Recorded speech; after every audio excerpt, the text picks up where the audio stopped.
po namin, Panginoon, sa lahat po ng katotohanan, sa buhay po namin, more so, Lord, about the truth regarding creation po, Panginoon. Na kung saan, Panginoon, ano man po mga pagdududa na maaring dumarating po sa amin, Panginoon. Lord, help us to be firm, to be relying only on the truth of the Scriptures, Panginoon, na siyang pinakamahalagang maitaguyod na katotohanan sa lahat. In Jesus' name, Amen. So, pagpatuloy po natin ang ating pong lessons about God is our Creator, and we are now on lesson 17. At kung you have noticed po, for the past few lessons, marami pong mga truths na ating pong na we have proven and we have found the most important support or basis of our belief through the Word of God. At ngayon po, ang ating pong tatalakayan naman is also one of the issues that has been questioned, yung pong age of the earth. Karoon na po ba talaga kabata o katanda ang ating mundo? And again, the most important thing is that, as you can see from the subtitle, the Bible records the true history of mankind and the universe. And again, we will be able to prove what is the true age of the earth, not science, not of nothing else, but indeed through the given revelation of the Word of God that is revealed unto us. Kaya mahalaga po na atin pong this has been the verse for the past few lessons, the Psalm chapter 8, verses 5 to 6. For thou hast made him a little lower than the angels, and hast crowned him with glory and honor. Thou madest him to have dominion over the works of thy hands. Thou hast put all things under his feet. This is the verse that indeed we are God's greatest creation. God gave us 6 days tayo kinreate, lahat ninanda ng Panginoon bago niya tayo nilikha, because He has made us to have dominion over all these things. And indeed, it is important that we are good stewards of all of God's resources, and we could be for as long as we understand po yung purpose ng Panginoon sa lahat po ng Kanyang nilikha. Magkakaroon po tayo ng short review of all the truths that we have studied na magiging crucial po dito po sa pag-aaral natin about the age of the earth. So again, andito po, it took God 6 days. 6 days to create everything. At ang isang crucial po na maalala po natin dito, malinaw po na on day 1, God created heaven, earth, and light. Okay? Hindi po totoo na nung day 1 ay nandun na po ang mundo. There are false teachings that says during day 1 of creation, the world is already there. It is already created. Okay? It is very clear, day 1, nung gumawa po, lahat po ginawa ng Panginoon in 6 days. So created everything starting on day 1. At kung titignan nyo po, kailan po nilikha ang mga tao? On day 6. So hindi po totoo na matagal na pong nandun ang mundo bago nilikha ang tao. It is on day 6. Okay? As you can see from Mark chapter 10 verse 6, from the words of our Lord Jesus Christ, but from the beginning of the creation, God made them male and female. So ibig sabihin, ang pag-create ho kay Adam and Eve is on the same 6 days of creation. Not after million of years, not after many years. Yung mundo, hindi billion of years because of the Big Bang na lumabas na ito bago yung day 1 of creation. Okay? So crucial po yun. God made man, male and female on the 6 days, 6 days after He created the world on day 1. Next po, next truth na napag-aralan din po natin is that the days mentioned, the 6 days, these are regular 24-hour days. So marami rin po nagko-contest na yung day 1, day 2, this is not the ordinary one day sa atin. No, it's the same. It's the same evening and morning. Kung makikita niyo po sa scriptures, and God called the light day, and the darkness He called night, and the evening and the morning were the first day. God created on day 1 light. Why? Because He wants to make sure that there will be light and there will be darkness, to be able to distinguish this as the first day. So malinaw po, hindi po million of years ang isang araw na binabanggit of creation. It is one day. And If we could look also on Exodus 20, 9 and 10, the words are, 6 days thou shalt labor and do all thy work. But the seventh day is the Sabbath of the Lord thy God. In it thou shalt not do any work, thou, nor thy son, nor thy daughter, thy maidservant, nor maidservant, nor thy cattle, nor thy stranger that is within thy gates. This is the command of God to the people of Israel. Binanggit niya dito yung 6 days, mag-labor, and on the seventh day, we shall rest. So, anong pinag-uusapan dito? These are regular 24 hours, 7 days. And on the next verse, after mentioning this, the next verse binanggit, for in 6 days the Lord made heaven and earth, the sea and all that in them is, and rested the seventh day, wherefore the Lord blessed the Sabbath day and hallowed it. So, ibig sabihin po, yung pinag-uusapan na 6 days work and 1 day Sabbath, it is exactly the same as the 6 days the Lord made heaven and earth, and on the seventh day, He rested. So ito po, nagpapalinaw, again scripturally, that indeed, naituro na po ito, review lang, that indeed, the 6 days of creation are regular 24-hour day na ating pong na-experience. And next thing is that after their kinds, okay? Again, evolution. Napakalinaw po sa Bible that there's no such thing as one producing another. Okay? It is all about one species, kaya plants, in this case, creating the same kind galing sa kanya. An apple will bear an apple, an orange will bear an orange. Ay, ayaw. Ay. Ayaw mo ba yun? Next po. Okay. Next po is about the truth about day 5 and day 6. Animal kinds, okay? Animals are not made in God's image. Okay? So napakalinaw yun. That is the main distinction between man and animals. The main difference is that we are created in the image and likeness of God. Not like animals. Yes, animals, they can think. They have brains, di ba? Pero not like what we can do, na siyang pinakamahalagang binigay sa atin ng Panginoon upang tayo ay magbigay po ng glory sa Kanya. So kung iisipin niyo po na again, that indeed we came from an ape, siguro hindi po tayo lahat papayag. Dahil tunay po, we are made in the image and likeness of God and we did not evolve something galing po sa ano. Okay? And also, the fowls in the air, nung Friday nga po nung nagtuturo ko sa school, I ask an old age question sa mga bata, ano ba nauna? Nauna ba ang manok o nauna ba ang itlog? So again, if you are able to answer that, ba? Maraming biruan maraming pilosopo, di ba? But again, if you base that scripturally, ano bang nauna? Manok, di ba? Ginawa ng Panginoon ang animals, ang birds, di ba? And then after that kind, lalabas yung susunod. So hindi pwedeng mauna po yung itlog. Mauna po yung manok. So they were laughing, but I told them, this is what we do. We do always base things on the Scripture. That is the firm. That is what is really the truth. And again, also in Genesis 2:24, sa creation pa lang, God made us a concept of marriage. Okay? Adam and Eve, man and woman, a helpmeet. So napakalinaw po yan. Wala pong kailangan baguhin dyan.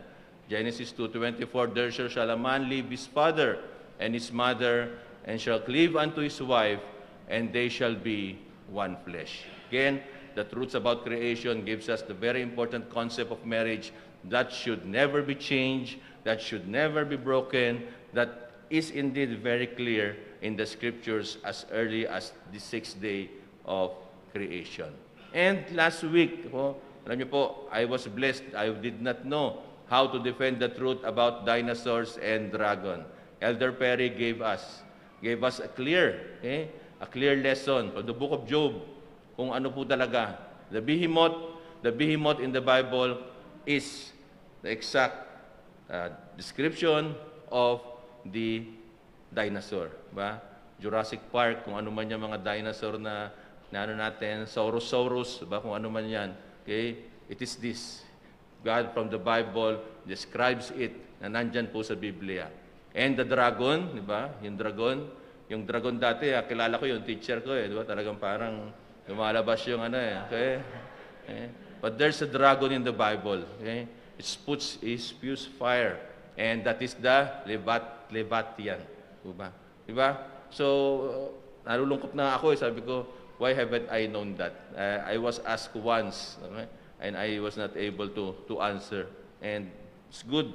Okay? That's why we study. That's why we have our Sunday school. And now, dun po tayo ngayon sa ano. How old is the earth? What is the age of the earth? Okay?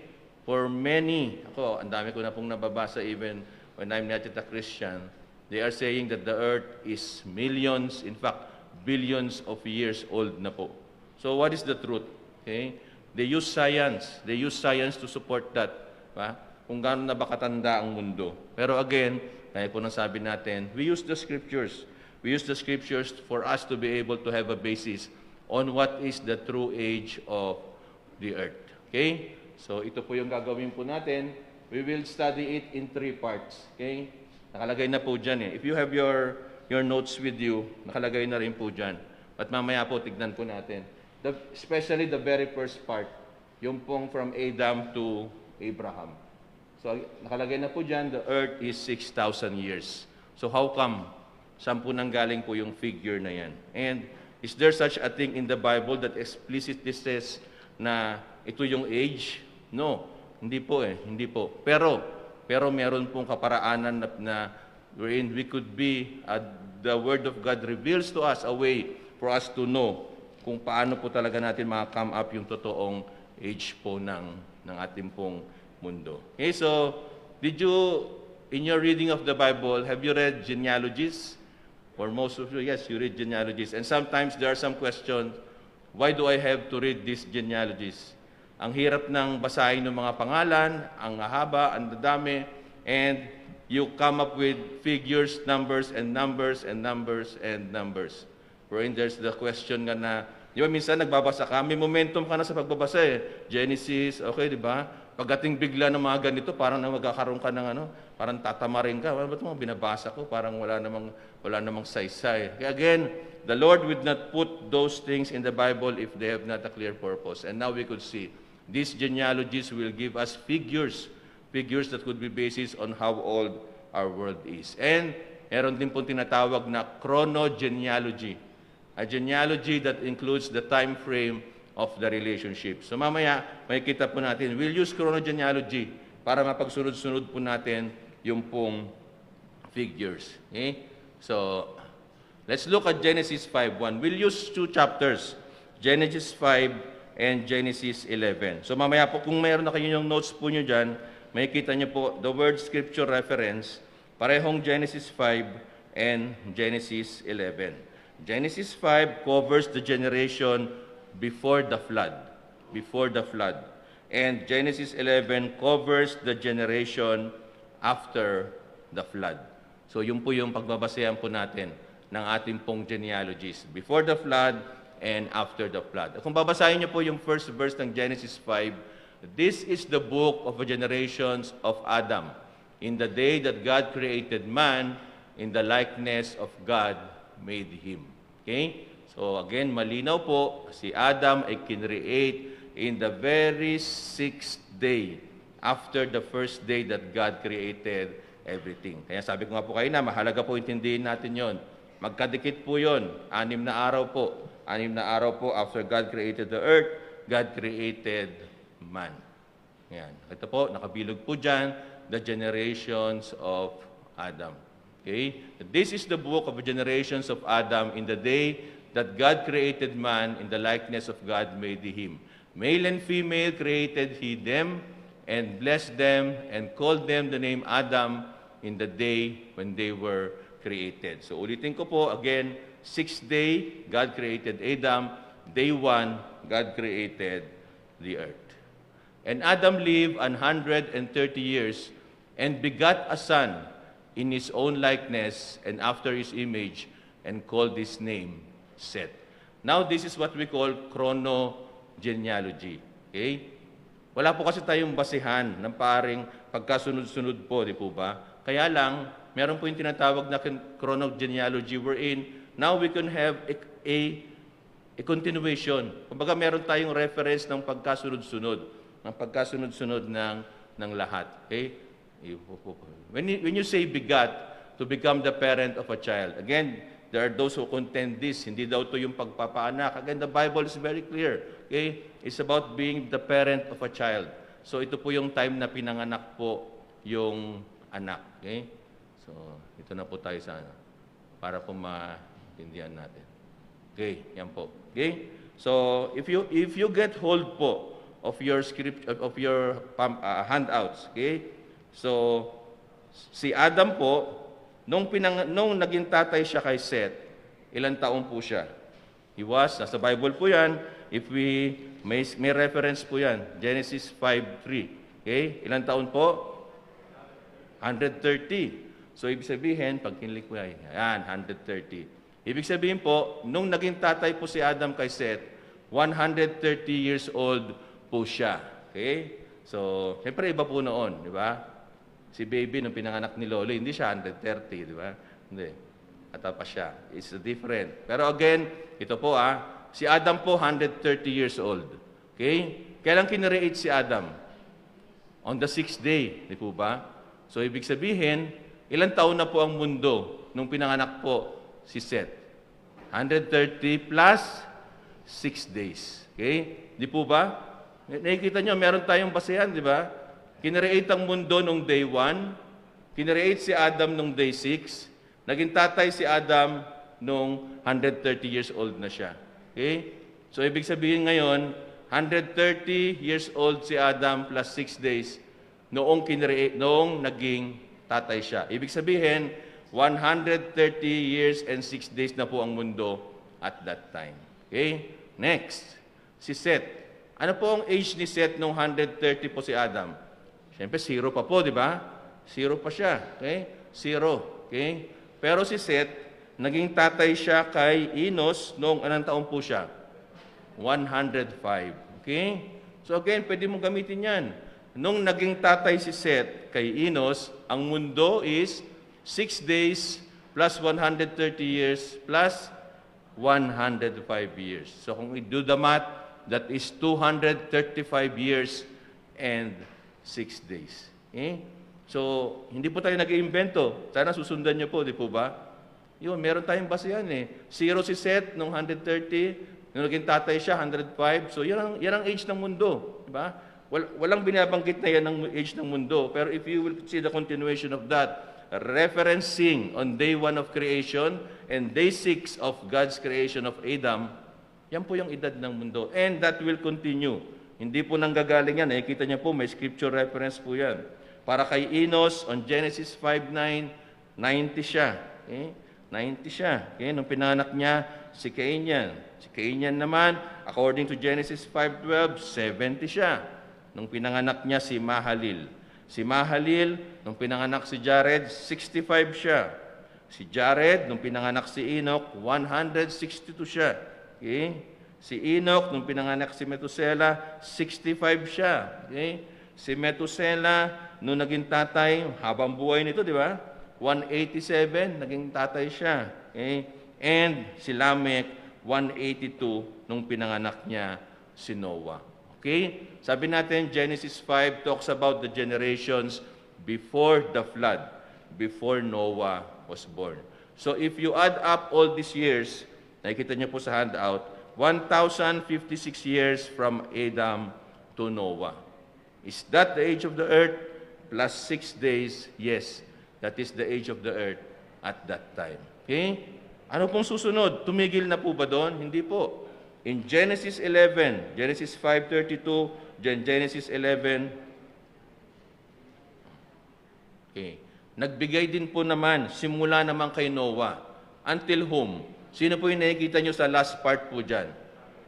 Who is the, na pinanganak, according sa Genesis 11? Si Abraham. Okay? That's the reference. Okay? Pagdating kasi kay Abraham, mamaya makikita po natin, meron po tayong pagbabasehan. The scholars, the Bible evidences, we can check Abraham to Jesus Christ. May figures po tayo na makakame up dyan.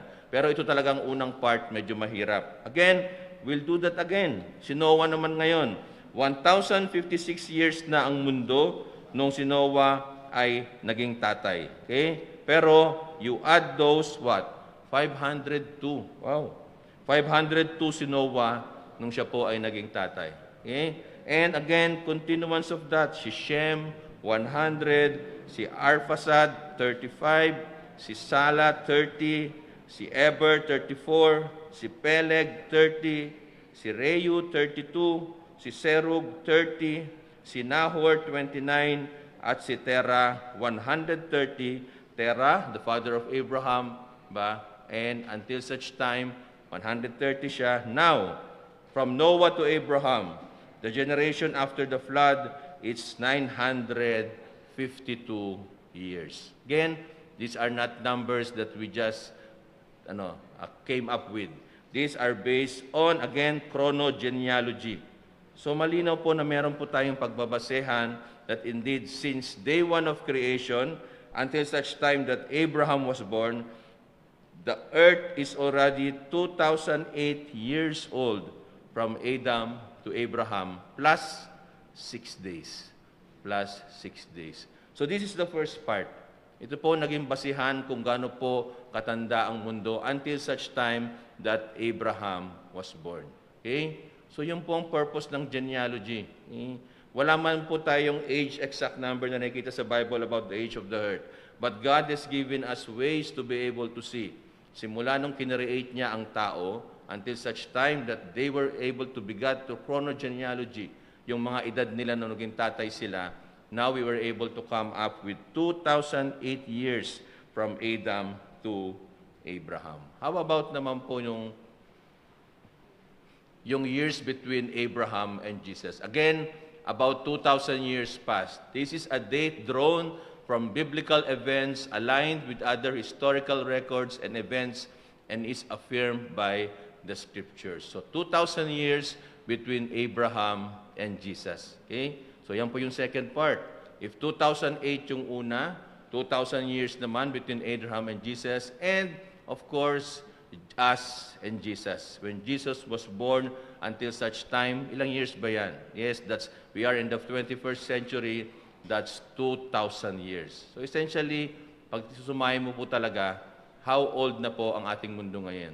It's about 6,000 years. If we were asked, how old is our world or our earth today? It's about 6,000 years. Based on what? Based on science or another? No. Based on the Scriptures. As what was revealed to us by God in the Scriptures. So marami po kasing maraming pong bagay na gusto mo nagki-question. Sabi nila yung pagbigat, mali daw yon, yung nananganak. Yun daw, genealogies, may mga ini-skip daw yon, may mga ini-skip. Tapos yung mga binabanggit dito, very questionable daw na may nanganganak ng 502. Si Noah naging tatay, 502. Diba? Si Methuselah naging tatay, 187. What is all of this? Diba? It's them not believing in the authority of the Scriptures. The very reason why ako po dito tumatayo, binabanggit ko po sa inyo to, is because all of this came from what? All of this came from here. And if we are to believe kung ano po talaga yung dapat natin pagbasehan, kung ano po yung totoo about the Scripture, about creation, it's all about basing it on the Bible. Yun po yung napakahalaga. Mahalaga po na hindi po tayo madidisway dun po sa mga bagay na yon. Again, they are questioning even bakit ang haba ng buhay ng mga tao nung unang panahon. Ba? Yes, we can come up with many things. But remember, when God made the world, what was the condition of the world? It was a perfect world until the fall of man. Ba? So, pwede natin pag-isipan na maaring mas maganda ang conditions before. Yes, the science of genetics, diba? Nagkakaroon na lumalabas na yung mga sakit. Diba? Yes, that's possible. But then again, if we are really to look kung ano po talaga yung katotohanan about the age of the earth, it's all about 6,000 years po na age na po ng ating mundo. And I hope po nakatulong na naunawaan po natin. There's a purpose in the genealogies given by the Lord sa Bible. Na yun po yung magiging basehan po natin. If someone were to ask you, I hope we could be able to say and explain that indeed ito po yung basehan po natin. Alam niyo po, marami pa po. Next week po, Next week po. Next week ko na lang papalabas yung video para we can finish in exactly 30 minutes. Pero yung pong mga kino-contest pa po about the rocks, okay? Ang magiging topic po natin next week is about this one.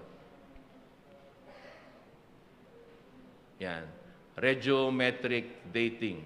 I have set an appointment with the geologist Valdez. Sabi ko, mag-uusap kami. I have a lot of questions, okay? Pero sabi nga niya, it's still, there is no concrete proof that everything is accurate with regiometric dating. Yan po yung ginagamit nila. They have studied rocks. They have studied mga ilang bagay na doon daw malalaman mo kung ano po ang totoong edad ng mundo through this. But then again, it's science. Sometimes science, when they are unfounded, ginagamit, parang to the point na ginagamit lang para makontest yung truth of the scriptures. But one thing that we should remember, isa lang po talagang pinakamahalagang truth po dito why regiometric dating would not be that clear. Let's remember the flood. The flood. Maraming pong pagbabago nung nagkaroon po ng flood. And we hope to be able to study that next week. Again, ang pinakamahalagang authority po, yun po talaga, it's not science. This is not, the truth of creation is not a conflict between man and science. Okay? It's a conflict of man not accepting the truth of the scriptures. If there's an authority that we want to believe kung ano po ang totoo about the creation, it will start and it will end here. Dito po yan. Dito po natin lahat titignan. Kaya po next week, we hope to be able to study regiometric dating, why it is not firm, it is not the truth about indeed how old our world is. Let's pray. Dakilang Diyos, mahal naming Ama, salamat po Panginoon. Thank you Lord that indeed you have taught us and given us the revelation of your word po Panginoon. Huwag po sana kami Panginoong madidisway Panginoon that indeed in everything we believe in the truth of your scriptures. And Lord, thank you because we know Lord Panginoon ang bawat salita, ang bawat libro na nasa inyo pong banal na kasulatan ay tunay po Panginoon. You will give us wisdom on how to discern, Panginoon, indeed the truth comes from your word and that we could be able to discover all these things, Panginoon, knowing that the authority rests in your revealed word. Thank you, Lord. Please help us in Jesus' name. Amen. So next week po, tignan po natin yung isang point po na yan. Maraming salamat po.